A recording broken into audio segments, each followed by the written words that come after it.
I answered a wrong number at 2 in the morning, and a young voice on the other end was crying too hard to speak. I almost hung up. Instead, I said, "Hey, hey, breathe, I am here." The voice belonged to a teenager named Marcus who had dialed his sponsor and gotten me by one wrong digit. He was standing outside a party with a bottle in his hand, 11 months sober, about to throw it all away because a girl had broken his heart and the noise in his head had gotten louder than his reasons. I am not a counselor. I am a middle-aged accountant with insomnia, but I knew what it was to want to disappear, so I just kept him talking. I asked about the 11 months. I asked what he was proud of. I asked him to pour the bottle out into the grass slowly and describe the sound to me, and he did, laughing a little at how stupid it was, and that laugh saved something. We talked until the sun came up. Before he hung up, he asked for my name so he could tell his real sponsor about the stranger who answered.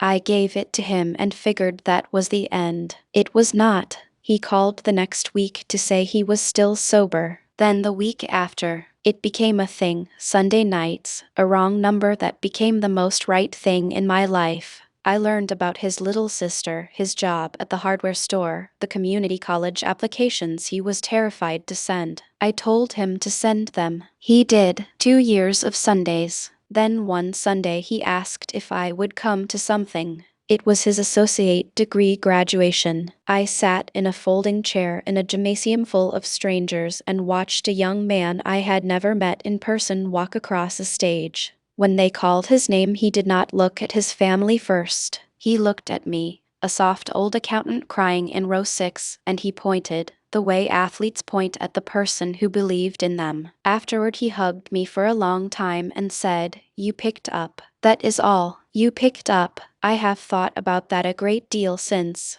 How close I came to hanging up. How the entire arc of a life can hinge on whether one tired stranger decides that a crying voice at 2 in the morning is worth staying on the line for. Marcus is a youth counselor now. He works the crisis line, the actual one, the one people mean to call. He tells me he keeps his phone on the loudest setting, always, because you never know when a wrong number is really the rightest call a person ever makes. I keep mine on loud now too. We are, both of us, just people who decided to pick up. It turns out that is most of the whole job of being alive.